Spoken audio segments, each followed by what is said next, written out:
Hi friends, मी स्मिता शिंदे. स्वागत आहे तुमचं माझ्या चॅनलवरती, ज्याचं नाव आहे स्मिताज लाईफ. आणि आज मी तुम्हाला बीटाची भाजी कशी बनवायची ते दाखवणार आहे. आणि त्यासाठी आधी बीट स्वच्छ धुवून घ्यायचं आणि त्याच्यानंतर असे बारीक कापून घ्यायचं. त्याच्यानंतर अशी तयारी करून घ्यायची. कांदा कापून घ्यायचा, लसूण टेचून घ्यायचा, कढीपत्ता, कोथिंबीर, टोमॅटो. आता आपण बीटाची भाजी कुकरमध्ये बनवणार आहोत. तर सर्वात आधी त्याच्यामध्ये तेल टाकायचं. कुकर तापलेला आहे. आता त्याच्यामध्ये आपल्याला तेल ओतायचं.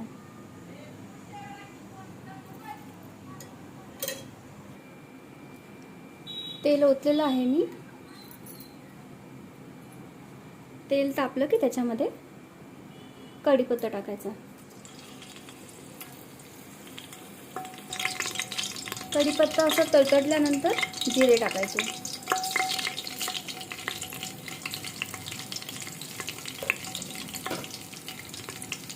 आणि लसूण.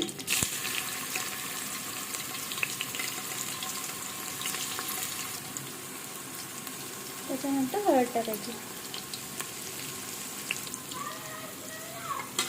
हलवायचं.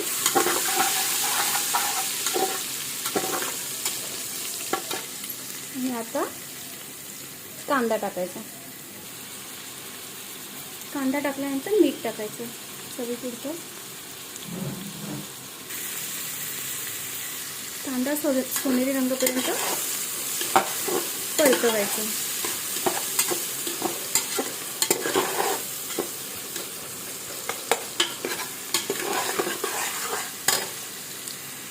कांद्याचा रंग सोनेरी आला पाहिजे.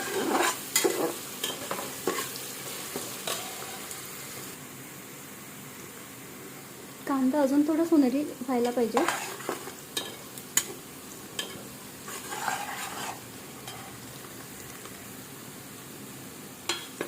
कांदा सोनेरी झालेला आहे. कांदा सोनेरी झाल्यानंतर भाजीमध्ये असं म्हणजे कच्चा लागत नाही. असं कचकच जे दाताखाली येतं तसं नाही येत. त्यासाठी असं सोनेरी कलर होईपर्यंत फ्राय करायचं. झालेलं आहे. आता आपण टाकूया कोथिंबीर आणि कढीपत्ता.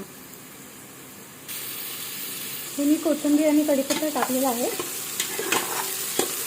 हे पण हलवायचं. टोमॅटो सुद्धा सॉफ्ट होईपर्यंत असं हलवत राहायचं. टोमॅटो पण शिजला पाहिजे, सॉफ्ट झाला पाहिजे, नरम.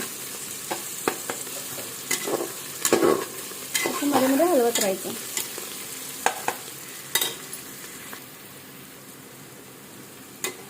टोमॅटो सॉफ्ट झालेला आहे, शिजलेला आहे. आता याच्यामध्ये टाकायचं बीट, जे आपण कापून ठेवलेलं आहे. हे मी बीट टाकलेलं आहे. आता हे बीट हलवून घ्यायचं, मिक्स करून घ्यायचं. हे सुद्धा 2 मिनिटं परतायचं.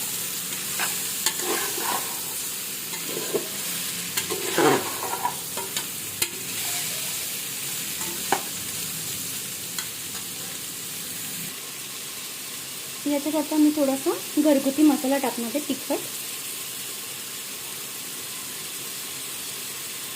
मी घाटी मसाला वापरते. त्याच्यामध्ये सगळं असतं. कांदा, लसूण, खोबरं, 2-3 प्रकारच्या मिरच्या सगळं तेलामध्ये फ्राय करून, आणि सगळे गरम मसाले फ्राय करून तेलामध्ये डंकावरती दळायला देतात. तो मसाला आहे. आपण करून ठेवू शकतो तो, जसं आपल्याला हवं आहे तसं. म्हणजे आईने दिलेलं आहे मला बनवून, ते मी टाकलेलं आहे. आणि आता हे बीट असं मिक्स करायचं.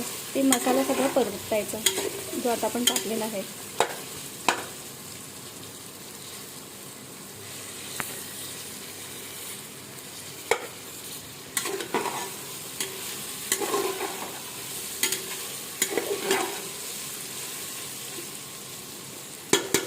थोडा वेळ मिक्स होऊन द्यायचं.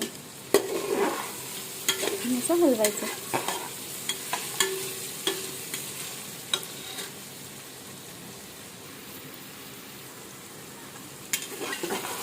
बीट थोडं गोड असतं ना, तर त्यासाठी मसाला थोडा जास्त पण टाकू शकता, किंवा कांदा जेव्हा आपण टाकतो ना त्यावेळेला मिरच्यासुद्धा टाकू शकता उभ्या अशा कापून, अजून तिखट लागायचं म्हणजे हवं असेल तर.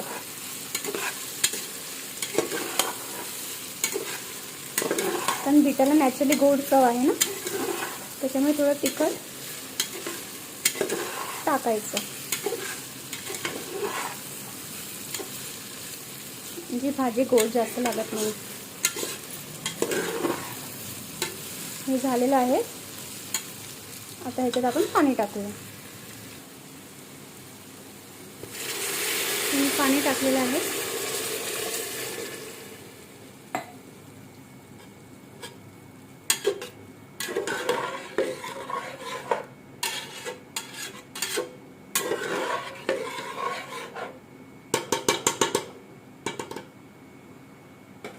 आता कुकर लावायचा.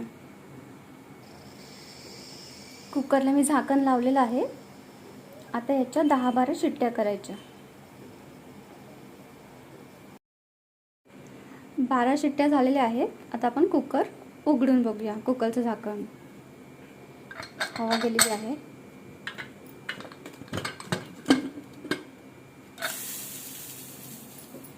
बीटामध्ये पाणी आहे, तर आपण गॅस पुन्हा चालू करून हे पाणी पूर्ण आटेपर्यंत गॅस चालू ठेवूया.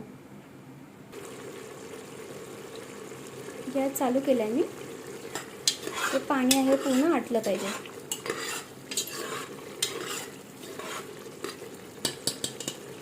तोपर्यंत गॅस चालू ठेवायचा. थोडा वेळ झाकण ठेवायचं याच्यावरती, मग ते पाणी लवकर आटेल. भाजीमधलं पाणी पूर्णपणे आटलेलं आहे, तुम्ही बघू शकता. पूर्ण पाणी आटलेलं आहे, सुक्की झालेली आहे भाजी. थोडंसं मीठ आणि मसाला कमी पडलेला, तर मी थोडंसं ॲड केला, ते मी तुम्हाला दाखवलं नाही. भाजी रेडी झालेली आहे. यात आपण सर्व करूया.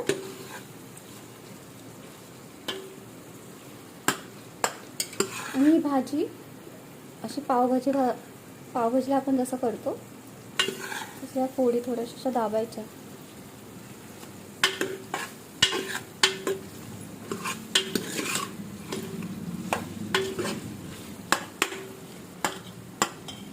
प्लेटिंग करूया.